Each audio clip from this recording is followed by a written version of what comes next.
Hello everyone, my name is Rahul Datta. और आज हम लोग मैक्सिमम पावर ट्रांसफर थ्योरम से रिलेटेड एक क्वेश्चन को देखने वाले हैं। प्रीवियस लेक्चर में हम लोगों ने मैक्सिमम पावर ट्रांसफर थ्योरम को बहुत ही बेसिक से समझा था। आज हम लोग उसी से रिलेटेड एक न्यूमेरिकल प्रॉब्लम को देखेंगे। तो देखिए क्वेश्चन का क्या कहना है।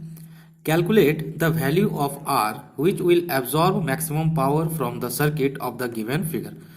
तो देखिए क्वेश्चन का क्या कहना है। क्वेश्चन का कहना है इस रेजिस्टर आर का वैल्यू कितना होना चाहिए ताकि ये जो सर्किट है ये इस रेजिस्टेंस को मैक्सिमम पावर दे पाए। ठीक है, तो हम लोगों ने प्रीवियस लेक्चर में ये पढ़ा था कि अगर कोई सर्किट अपने लोड को मैक्सिमम पावर देना चाहे तो वो तभी पॉसिबल हो पाता है जब उस सर्किट का इंटरनल रेजिस्टेंस उस रेजिस्टेंस के बराबर हो जाए। ठीक है ना। तो इसका मतलब हम लोग को सॉल्व कैसे करना है इस प्रॉब्लम को। सबसे पहले तो हमको इस पूरे सर्किट को एक वोल्टेज सोर्स और एक रेजिस्टेंस के सीरीज कॉम्बिनेशन में शो करना होगा। ये तभी पॉसिबल होगा जब इसे हम थेवेनिन्स इक्विवेलेंट में कन्वर्ट करें। ठीक है, तो चलिए सबसे पहले इस पूरे सर्किट को थेवेनिन्स इक्विवेलेंट में कन्वर्ट करते हैं। तो थेवेनिन्स थ्योरम अगर हम लोग अप्लाई करते हैं तो देखिए तो क्या होता है। तो सॉल्यूशन अप्लाइंग थेवेनिन्स थ्योरम तो थेवेनिन्स थ्योरम अप्लाई करने का क्या क्या स्टेप्स था। Step 1, identify the load resistance. Identify the load resistance. तो यहां पर लोड रेजिस्टेंस क्या है, बिल्कुल सही, R. Identify the load resistance which is R. Very good. Next step क्या कहता है। स्टेप 2 का कहना है कैलकुलेट आर टी एच। क्या होता है, थेवेनिन्स रेजिस्टेंस। क्या होता है, थेवेनिन्स रेजिस्टेंस। अब इसे फाइंड करने का 2 स्टेप्स था। क्या क्या था। Number 1, open circuit the load resistance. ठीक है, मतलब हम लोगों को पूरे सर्किट से लोड रेजिस्टेंस को ओपन सर्किट कर देना है। पॉइंट नंबर 2 क्या कहना है, देखिए तो पॉइंट 2 का कहना होता है deactivate all the active sources. मतलब क्या है, हम लोग को पूरे सर्किट से जितने भी एक्टिव सोर्स हैं उन लोगों को क्या करना होगा, डीएक्टिवेट करना होगा। तो चलिए कर देंगे। तो अगर ये दोनों स्टेप्स को हम लोग फॉलो करें तो मेरा सर्किट दिखने में कैसा हो जाएगा, देखिए तो। चलिए, ये एक रजिस्टर हो गया, इन दोनों के बीच एक करंट सोर्स लगा हुआ था। तो करंट सोर्स को डीएक्टिवेट करना मतलब उसको ओपन सर्किट करना। ठीक है, तो इसको ओपन सर्किट कर दिए।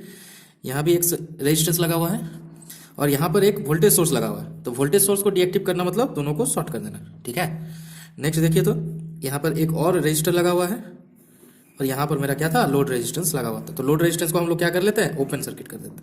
ओपन सर्किट का मतलब सर्किट से हटा देना। अब इस ओपन सर्किट के अलोंग हम लोगों को आर इक्विवेलेंट वैल्यू निकालना है।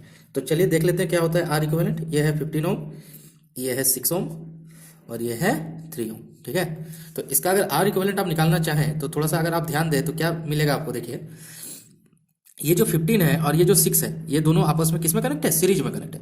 तो अगर सीरीज में कनेक्ट है तो दोनों का इक्विवेलेंट कितना हो जाएगा, बिल्कुल सही, 15 + 6।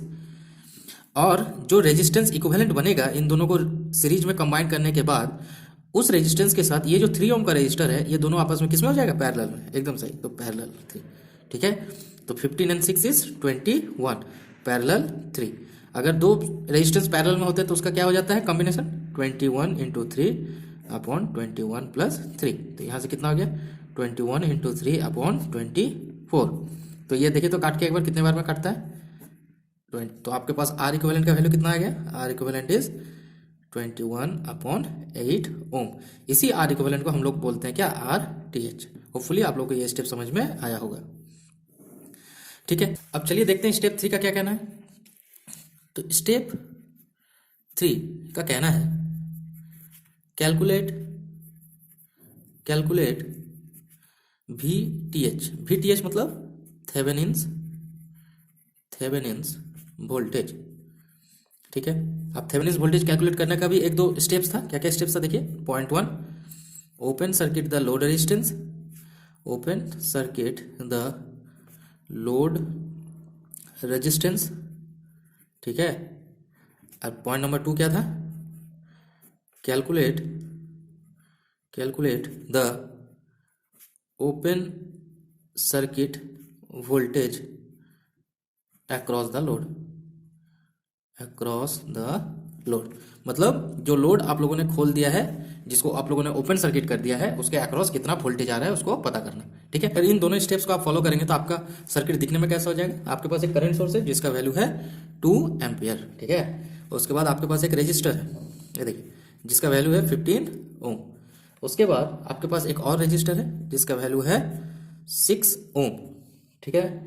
उसके बाद एक आपके पास वोल्टेज सोर्स है जिसका वैल्यू है 6 वोल्ट है। उसके बाद आपके पास एक 3 ओम का रेजिस्टर है, ठीक।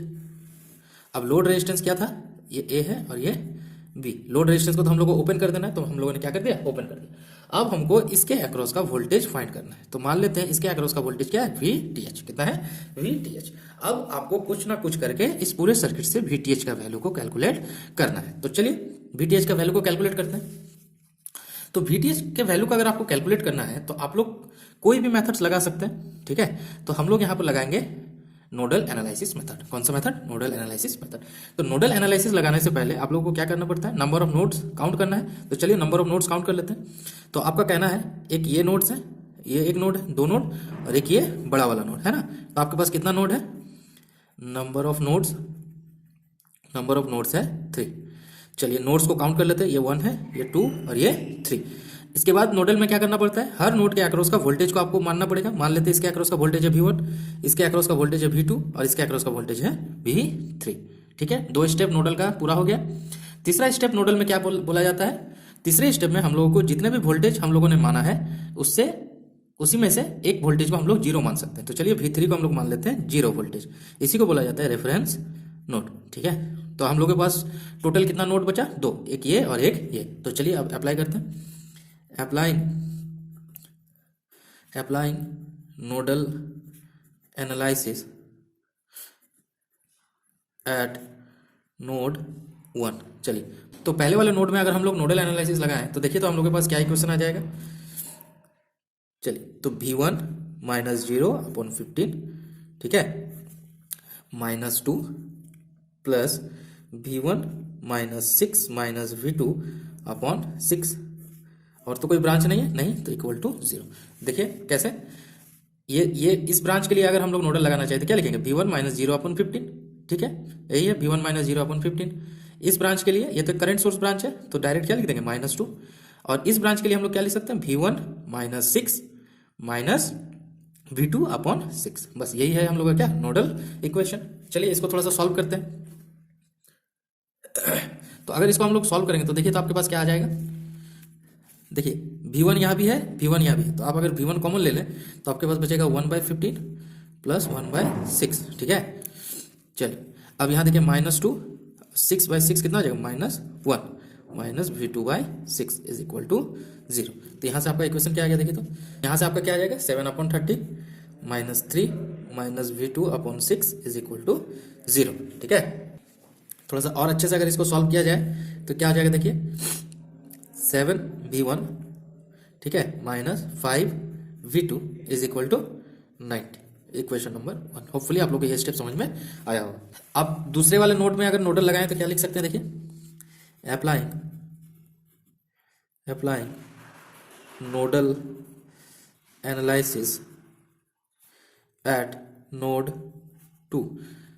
तो चलिए दूसरे वाले नोड में हम लोग नोडल लगाते हैं, तो क्या हो जाएगा, देखिए तो चलिए लिख सकते हैं V2 plus 6 minus V1 upon 6, ठीक है। फिर क्या लिख सकते हैं, plus V2 minus 0 upon 3 is equal to 0।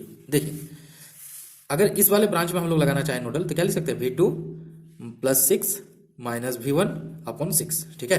तो यही हम लोगों ने लिखा, देखिए V2 plus 6 minus V1 upon 6।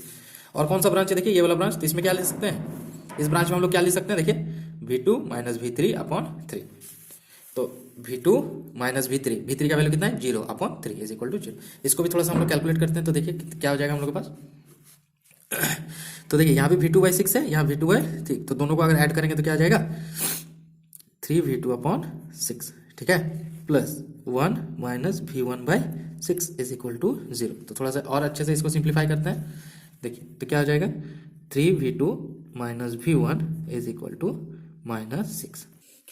तो ये मेरे पास क्या हो गया इक्वेशन नंबर 2। अब इन दोनों इक्वेशन को, equation number 1 and equation number 2 का अगर सॉल्व करें तो हमको क्या मिल जाएगा V1 और V2 का वैल्यू। तो चलिए इसको कैलकुलेट कर लेते हैं। तो चलिए आपके पास दो इक्वेशन है, कौन कौन सा देखिए 7V1 minus 5V2 is equal to 90 and -V1 plus 3V2 is equal to -6। अब इन दोनों को सॉल्व करना है और V1 V2 के वैल्यू को कैलकुलेट करना है। तो चलिए इसको सॉल्व करते हैं। यूज करेंगे देखिए इंटू -1 करेंगे और इसको इंटू 7 करेंगे।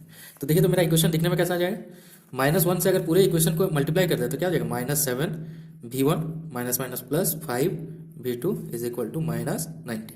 और पूरे इक्वेशन को अगर 7 से मल्टीप्लाई कर दें तो क्या हो जाएगा देखिए -7V1 plus 21V2 equal to -42। अब इन दोनों को अगर सब्ट्रैक्ट करें तो क्या हो जाएगा, साइन चेंज, माइनस है तो प्लस, ये प्लस है तो माइनस, ये माइनस है तो plus.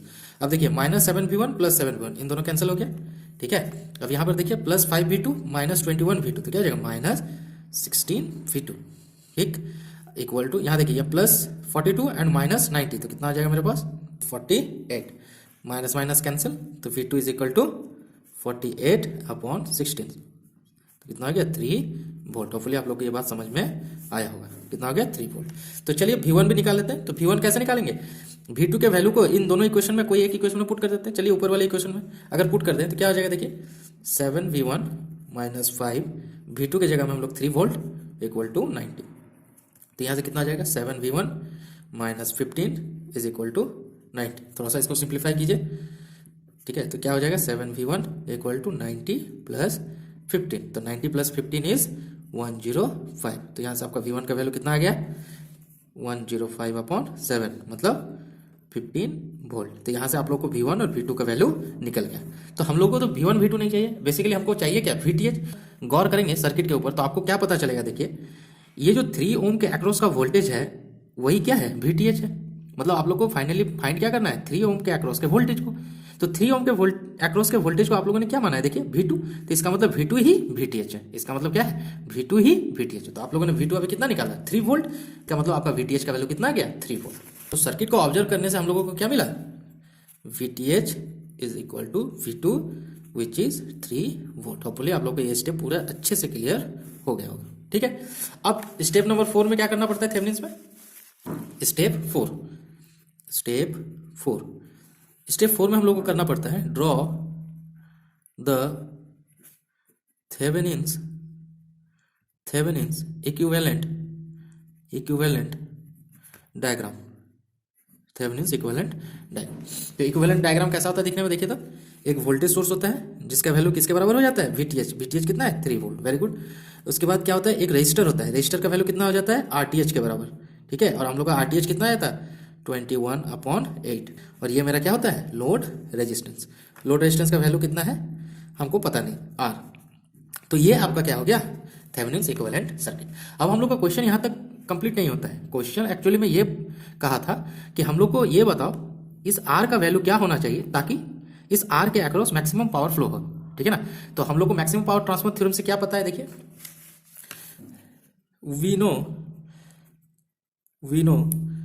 from maximum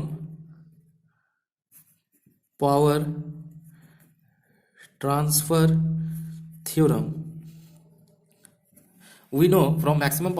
theorem, if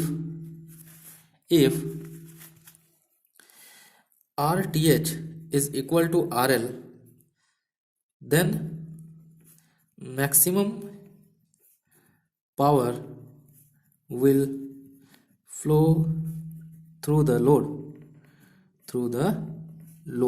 या फिर R। इसका मतलब यह है अगर इस लोड रेजिस्टेंस का वैल्यू RTH के बराबर हो जाए तो मैक्सिमम पावर फ्लो करेगा R से। तो R का वैल्यू कितना होना चाहिए, R का वैल्यू 21/8 ओम होना चाहिए। अगर इस R का वैल्यू 21/8 ओम हो जाता है तो इस R के अक्रॉस मैक्सिमम पावर फ्लो करेगा। तो पहला क्वेश्चन तो हम लोग का सॉल्व हो गया। इस R का वैल्यू कितना होना चाहिए, R का वैल्यू 21/8 होना चाहिए, ठीक है। लेकिन दूसरा क्वेश्चन का कहना है, दूसरा क्वेश्चन मेरा ये कहता है कि आप अब ये बताओ इसके अक्रॉस मैक्सिमम पावर होगा कितना, ठीक है, इसके अक्रॉस मैक्सिमम पावर होगा कितना। तो आप अगर प्रीवियस लेक्चर को देखेंगे तो हम लोगों ने ड्राइव किया था, जो मैक्सिमम पावर होता है उसका वैल्यू होता है VTH स्क्वायर अपॉन 4RL, ठीक है, VTH स्क्वायर अपॉन 4RL। तो VTH आपके पास कितना है 3 स्क्वायर, सही है, अपॉन 4 इंटू RL, RL का वैल्यू 21/8। तो इसको थोड़ा सा सॉल्व कीजिए, 9/21/2, तो 2 ऊपर चला गया बाई 7, तो यहाँ से आपका आ गया कितना 6/7 वाट, 6/7 वाट, ठीक है, 6/7 वाट। तो इस तरह से हम लोगों ने इस पूरे सर्किट को सॉल्व कर लिया, ठीक है। तो देखिए मैंने इस पूरे थ्योरम को इंपॉर्टेंट किस लिए कहा, इस थ्योरम को इंपॉर्टेंट कहने का मकसद यह है कि अगर ये थ्योरम आप लोग के एग्जाम में आता है तो आप लोगों को पहले तो थेवेनिन्स लगाना पड़ेगा, उसके बाद मैक्सिमम पावर ट्रांसफर का यूज करके मैक्सिमम पावर को कैलकुलेट करना पड़ेगा। मतलब दो थ्योरम का यूज इस एक सिंगल क्वेश्चन से बन सकता है। तो इसीलिए ये एक बहुत ही इंपॉर्टेंट कंसेप्ट बन जाता है आप लोग के आने वाले यूनिवर्सिटी एग्जाम में। तो होपफुली आप लोगों ने इस थ्योरम को बहुत ही अच्छे से समझा होगा। तो मिलते हैं नेक्स्ट वीडियो में, थैंक यू।